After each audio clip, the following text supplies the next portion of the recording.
माहित शहर से बात कर रहा होता है, उतने में उसका फ़ोन बजता है। वो फ़ोन देखता है और फ़ोन उठाता है और वो कहता है, हाँ इंसा बोलिए। थोड़ी सी दूरी पे आके बात करता है और पीछे शहर होती है, वो इंसा का नाम सुन लेती है और उसे बहुत बुरा लगता है। उसे जेलसी तो फील होती है, उसके चेहरे से दिखाई देता है। यहाँ पे इंसा कहती है कि हमें मेहंदी वाली को बुलाना है, तो हमें यही जानना था कि कौन सी मेहंदी वाली को बुलाए। यहाँ पे माहित कहता है, हमें कैसे पता होगा, आप बुलाना चाहती है ना, आप बुलाइए। वो कहती है, हाँ लेकिन शहर को कौन सी डिज़ाइन पसंद आएगी ये हमें पता नहीं है ना, और हमारे पास शहर का नंबर नहीं है, इस वजह से हमने आपको फ़ोन किया। यहाँ पे माहित कहता है, शहर हमारी साथी है, रुकिए आप उनसे बात कीजिए। वो शहर को फ़ोन देने ही जा रहा होता है, उतने में यहाँ पे इंसा मन में कहती है, रात के 11:30 शहर और माहित एक साथ है, अब इसे क्या करना है। ये काफ़ी जेलस हो रही है माहित और शहर के मंगनी से, शादी से। इसका क्या लेना देना यही समझ में नहीं आता। दूसरी तरफ कमरे में होटल के अमाल उस लड़की के साथ, बेलनाज के साथ खड़ी होती है। वो कहती है, हम मुफ्ती साहब से कैसे रिकमेंडेशन लेटर ले सकते हैं। वो लड़की कहती है कि अगर तुम्हें आगे बढ़ना है तो ये करना ही होगा, और वो तो तुम्हारी बहन के होने वाले शौहर है ना, तो आप तो कर ही सकती है। वो सोच में पड़ जाती है अमाल। दूसरी तरफ यहाँ पे माहित शहर को इंसा का फ़ोन देता है। यहाँ पे शहर उसको देखने जैसा होता है, उसके एक्सप्रेशंस देखने चाहिए इंसा का फ़ोन यानी कि। वो इंसा का फ़ोन लेती है और कहती है, हाँ इंसा बोलिए। वो कहती है, आपको कैसे डिज़ाइंस पसंद आएंगे, इस वजह से हमने आपको फ़ोन किया है। शहर बराबर उसे जवाब देती है कि रात के 11:30 आपको कौन सी मेहंदी वाली मिलने वाली है, आप उसे यहाँ पे बुला के लेके आइए। वो कहती है, नहीं वो हम सिर्फ पूछ रहे थे। वो शहर ने तो इंसा की बैंड बजा दी। इंसा कहती है, हम तो सिर्फ आपके मंगनी के लिए मेहंदी वाली देख रहे थे ताकि वो एक बार में ही काम तमाम कर दे। अब ये कैसा वाकया था या सेंटेंस था यही समझ में नहीं आता। शहर वो सुनती है और फिर फ़ोन काट देती है दोनों जन। यहाँ पे शहर मन में सोचती है कि एक बार में ही काम तमाम कर दे, मेहंदी वाली देख रही है या हमें मारने के लिए कोई देख रहा है। यहाँ पे शहर तो बराबर सोच रही है। उतने में ये कमरे से दिलनाज बाहर आती है और ये इन दोनों को देख लेती है। फिर वो स्कार्फ से अपना मुंह ढक देती है और इनके यहाँ से वो चली जाती है ताकि इनको इसका चेहरा न पता चले। और शहर और माहित वहीं पे खड़े होते हैं। यहाँ पे शहर माहित को फ़ोन दे देती है और कहती है, चलिए। फिर वो लोग कमरे में जा रहे होते हैं होटल के। यहाँ पे अमाल यहाँ से वहाँ, वहाँ से यहाँ कर रही होती है और कहती है कि हम माहित का कैसे रिकमेंडेशन लेटर ले सकते हैं, हम कैसे करेंगे ये सब कुछ। और उतने में कमरे का बेल बजती है दरवाजे की और ये खोलती है। तभी शहर और माहित, वो माहित को देख के एकदम चौंक जाती है। वो एकदम खुश हो जाती है माहित को देख के कि उसे जो चाहिए वो तो सामने ही आ गया, अब इसे कह देंगे वो कर देगा। फिर वो शहर कहती है, क्या हुआ। वो कहती है ये वो। तभी वो कहती है शहर कि तुम्हें इससे मिलना था ना, इनको ही तुमसे बात करनी थी, तुम दोनों को एक दूसरे से बात करनी है ना। यहाँ पे माहित कहता है, हाँ हाँ। और फिर अमाल कहती है, आइए ना, आइए अंदर। शहर इन दोनों को देख रही होती है। शहर पानी पीने के लिए वो टेबल के पास चली जाती है। अमाल माहित को कहती है कि आप आ गए, हम आपसे ही मिलने वाले थे। यहाँ पे शहर कहती है, क्यों। वो कहती है, आप हमें रिकमेंडेशन लेटर देने वाले थे ना माहित।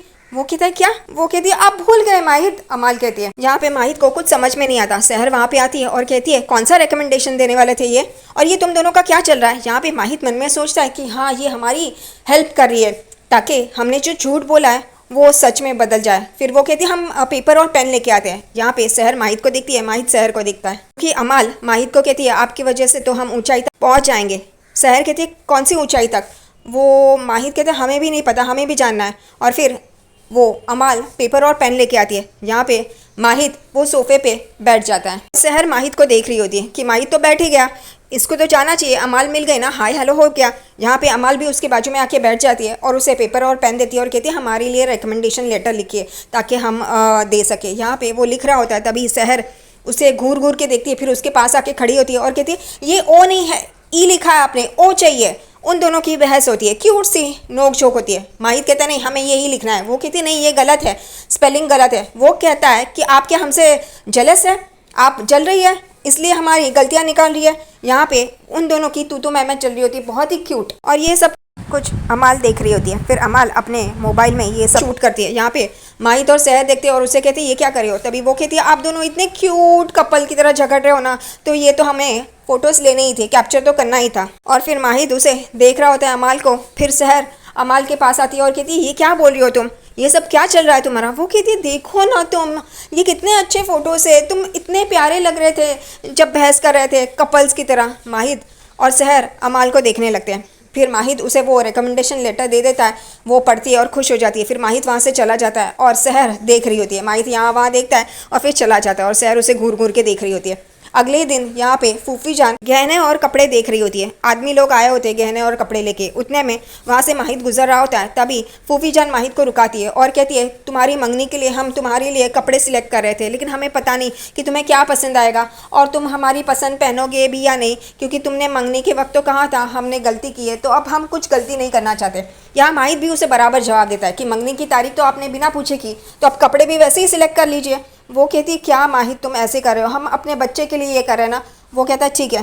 फिर वो कहती, आओ आओ बैठो यहाँ पे, और उसे ज़बरदस्ती बिठाती है और फिर वो जो बुक रहती है जिसमें वो कपड़े डिज़ाइन रहते हैं वो उसे दिखाती है और कहती है, बताओ इसमें से आपको कौन से पसंद आ रहे हैं।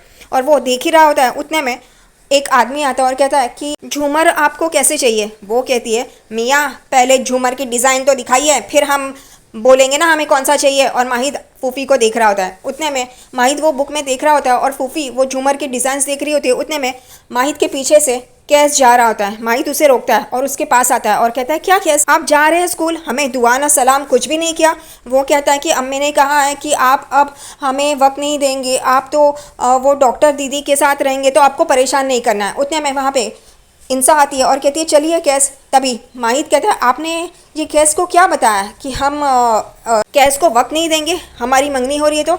वो कहती है, हाँ अब आप तो शहर के साथ ही होंगे ना, तो उसका दिल टूटेगा, इस वजह से हमने ये बोल दिया। वो कहता है कि ऐसा कभी नहीं होगा। फिर वो माहिद नीचे बैठता है और कैस को कहता है, हमारा रिश्ता कभी नहीं बदलेगा, हम दोस्त हैं ना, और हमारी दोस्ती वैसी ही रहेंगी, भले ही कुछ भी हो जाए। आपको चॉकलेट चाहिए या आपको मस्ती करनी है, खेलना है, कुछ भी चाहिए, हमारे पास आइए। फिर वो फ्रेंडशिप का हैंडशेक करते हैं और यहाँ पे इंसान खुश हो जाती है कि उसे जो चाहिए था वो मिल गया, कैस को आगे करके माहिद को ब्लैकमेल करने का। और वो मुस्कुरा रही होती है। यहाँ पे माहिद कैस को कहता है, आप जब चाहे हमारे पास आ सकते हैं, हमारी दोस्ती है, हम आपके लिए वक्त निकाल ही सकते हैं। और वो गले लगता है। यहाँ पे इंसा भी मुस्कुरा रही होती है।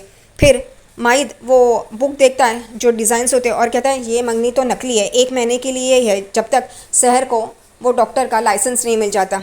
और फिर वो कैस को कहता है, ठीक अभी आप स्कूल जाइए। और फिर वो अपनी अम्मी के साथ वहाँ से चला जाता है और माहिद फूफी को वो बुक देता है और कहता है, आपको जो पसंद है आप सिलेक्ट कर लीजिए। और वो वहाँ से चला जाता है और फूफी उसे देख रही होती है और फिर इंसा वो भी देख रही होती है। फिर इंसा ये मन में कहती है कि यानी कि माहिद इस मंगनी से खुश नहीं है, हम जो सोच रहे थे वो सही है, इसका कुछ दिमाग तो टेढ़ा ही चलता है। दूसरी तरफ होटल के कमरे में ये अमाल आईने के सामने सच गच रही होती है। यहाँ पे सहर कहती है, तुम क्या कर रही हो। वो कहती है, कुछ नहीं, तुम दोनों कितने प्यारे कपल्स लग रहे हो, अब तुम्हारी मंगनी है, फिर शादी भी हो जाएगी। वो कहती है, ऐसा कुछ नहीं है, और ये मंगनी सिर्फ नकली कर रहे हैं। वो कहती है, नकली मंगनी के लिए तुम सब कुछ करी हो, फिर नकली शादी के लिए भी तुम शादी कर लोगी ना। वो एकदम से देखने लगती है। तभी अमाल कहती है, ये देखो ना, वो अपने मोबाइल में जो कल की फ़ोटोज़ निकाली होती है उनके क्यूट फाइट की, वो दिखाती है और कहती है, कितने तुम दोनों क्यूट कपल्स लग रहे हो यार, तुम दोनों एक दूसरे के साथ कितने प्यारे लग रहे हो। और सहर वहीं देख रही होती है फ़ोटोज़ और अमाल कहती है, तुम दोनों की ऐसी शादी हो जाएगी, तुम दोनों एक साथ रहोगी, कितने मस्त लगते हो, कितने क्यूट लगते हो। और वो गाना गा रही होती है, मेरी बहन की शादी, ये वो। फिर वो कबर्ड में से सहर का दुपट्टा निकाल के देख रही होती है अपने आप पे डाल के कि ये सही लग रहा है, वो सही लग रहा है। तभी सहर देखती है और कहती है, तुम हमारे कपड़े क्यों देख रही हो, हमारा दुपट्टा क्यों ले रही हो, ऐसे किस जगह पे जा रही हो, किससे मिलने जा रही हो। यहाँ पे अमाल एकदम चौंक जाती है। वो कहती, किससे नहीं, बस तुम्हारी शादी के लिए, मंगनी के लिए, बस क्या सही रहेगा क्या नहीं, यही देख रहे थे। मुफ्ती की सिस्टर इन लॉ लगने चाहिए ना। यहाँ पे सहर एकदम अमाल को देखने ही लगती है। दूसरी तरफ यहाँ पे हैदर कुछ लोगों से बात कर रहा होता है कि आप बच्चों को कह दीजिए, उनके पेरेंट्स को कह दीजिए कि हम इत्तला कर देंगे, उनको आप बता दीजिएगा। और उतने में माहिद वहाँ पे आता है और सब लोग सलाम दुआ करते हैं। माहिद कहता है, हमें ये कमरा खाली चाहिए। वो गुस्से में होता है। फिर सब लोग उठ जाते हैं और वहाँ से जा रहे होते हैं और हैदर भी उठ जाता है।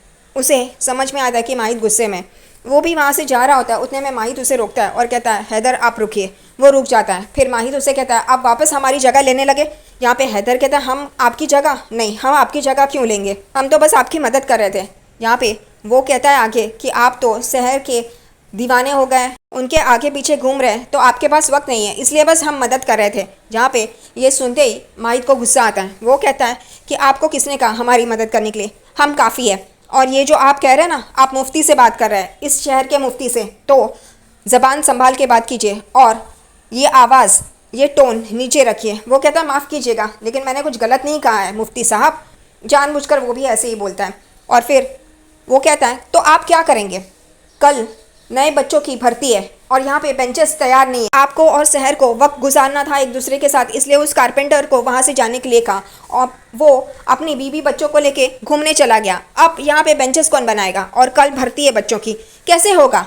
वो कहता है माहित कि हम सब कुछ कर लेंगे, हम खुद बनाएंगे बेंचेस और वो कमरा तैयार करेंगे। और वो गुस्से से वहाँ से चला जाता है और यहाँ पे हैदर उसे देख रहा होता है और मुंह बनाता है कि ये बनाएगा, देखते हैं।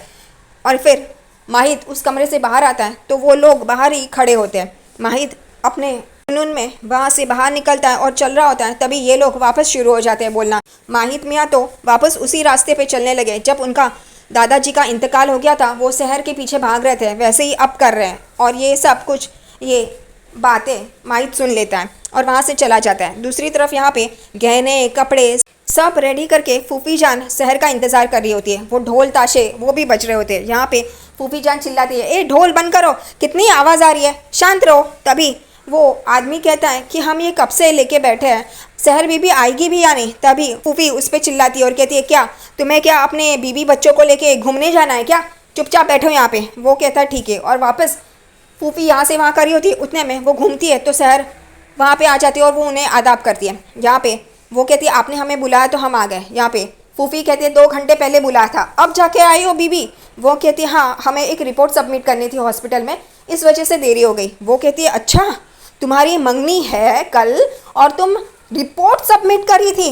वो कहती है हाँ, हम डॉक्टर हैं ना इस वजह से। वो कहती है वाह, पहले के ज़माने में तो लड़कियाँ मेहंदी उपटन ये सब करती थी और अब ये देखो ये जाने लगी अस्पताल में रिपोर्ट सबमिट करने। तभी वहाँ पे शहर भी उन्हें जवाब देती है कि पहले की लड़कियाँ नौकरी नहीं करती थी ना, उन्हें ऐसे बाहर पढ़ना नहीं पड़ता था, इस वजह से वो एक हफ्ता वो अपने मंगनी की तैयारी करती थी। यहाँ पे फूफी को गुस्सा आता है। वो कहती है हमने आपके मंगनी के लिए कुछ कपड़े जो माहित ने भी सिलेक्ट किए देख लीजिए, उन्होंने कहा है कि ये आपको दिखा दें। और वो कहती है मियाँ इस सब का खर्चा बता दो इन्हें। जानबूझकर सबके सामने शहर का इंसल्ट करती है। वो आदमी कहता है 1,09,000। यहाँ पे ये अमाउंट सुन के शहर एकदम चौंक जाती है और जानबूझकर फूफी जान शहर के चेहरे पे देख रही होती है कि इसके एक्सप्रेशंस कैसे होंगे।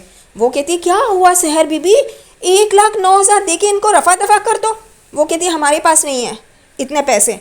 वो कहती है क्या तुम तो इतना कमाती हो, तुम्हारे पास पैसे नहीं है? तो अब ये भी क्या लड़के वाले ही करे, चलो कर ही देते हैं, अब क्या कर सकते हैं। इसका बाप तो जेल में पड़ा है, सड़ रहा है और इसकी माँ तो कब्र में लेटी हुई है। ये सुनते ही शहर को गुस्सा आता है। फूफी जान कहती है इसकी माँ ने इसको दिया ही क्या, एक आध छीन दी होगी और क्या। यहाँ पे शहर को बहुत ही गुस्सा आता है। वो कहती है हमारी अम्मी ने हमें क्या दिया है ये हमें आपको बताने की ज़रूरत नहीं है, क्योंकि हमारी अम्मी ने हमें काफ़ी अच्छी तालीम दी है, हमें डॉक्टर बनाया। वो कहती है डॉक्टर बनाया, ये क्या होता है? तुम्हारी अम्मी भी तो वो परवेज़ के साथ रहती थी, इतना सब कुछ होने के बाद भी वहीं पड़ी रहती थी और चिल्लम चिल्ली करती थी कि उसने हमें ऐसा किया, उसने हमें वैसा किया। और तुम भी शहर, तुम भी वही कर रही हो, इतना इस घर से निकाला फिर भी इस घर में आ गई। वो कहती है शहर कि आपको क्या लगता है कि हम माहित के पैसों के लिए यहाँ पे आए? वो कहती है तो क्या तुम्हारी अम्मी की तरह ही तुम हो, वो परवेज़ का घर छोड़ने के लिए तैयार नहीं थी और तुम ये घर छोड़ने के लिए तैयार नहीं हो। शहर कहती है आप हमारी अम्मी के बारे में जानती ही क्या है? हमारी अम्मी ने वो घर इसलिए नहीं छोड़ा क्योंकि मजहबी अदालत में हमें अपने अब्बू के साथ रहना पड़ता और वो हमारी अम्मी के लिए सही नहीं होता, क्योंकि हमारी पढ़ाई लिखाई छोड़ दी जाती। इस वजह से हमारी अम्मी वहीं पे हमारे लिए रह रही थी। आपको क्या पता है उनके बारे में? यहाँ पे फूफी कहती है तो माहित इस शहर का मुफ्ती है और वो मज़हब की अदालत का काफ़ी कुछ मानता है, वो इसके खिलाफ नहीं जा सकता। तुम्हें पता है ना शहर बीबी? वो कहती है हमें पता है। माहित इंसाफ परस्त इंसान है और किसी भी मज़हब में ये नहीं लिखा कि लड़कियों को पढ़ना लिखना गुनाह है। जहाँ पे फूफी सब लोगों को देख रही होती है और वो लोग भी इनकी बहस देख रहे होते हैं। फूफी करना चाहती है शहर का इंसल्ट, लेकिन उसी की इंसल्ट हो रही है। वो यहाँ वहाँ देखती है और फिर शहर को जवाब देती है माहित को हम अच्छी तरह से जानते हैं, वो अपने मज़हब के खिलाफ कभी नहीं जाएगा और तुम्हारे ये इरादे कभी कामयाब नहीं होंगे। शहर कहती है हम माहित को बहुत अच्छी तरह से जानते हैं, माहित इंसाफ परस्त इंसान है। वो कहती है अगर तुम ऐसा सोचती हो कि तुम जो चाहे माहित से करवा लोगी तो तुम बेवकूफ़ों की जन्नत में रहती हो। वो कहती है हम ऐसा कुछ भी नहीं करना चाहते। अगर आप ये सोचती हो तो आप बेवकूफ़ों की जन्नत में रहती हो। और ये सुन के ही फूफी जान एकदम गुस्से में लाल पीली हो जाती है।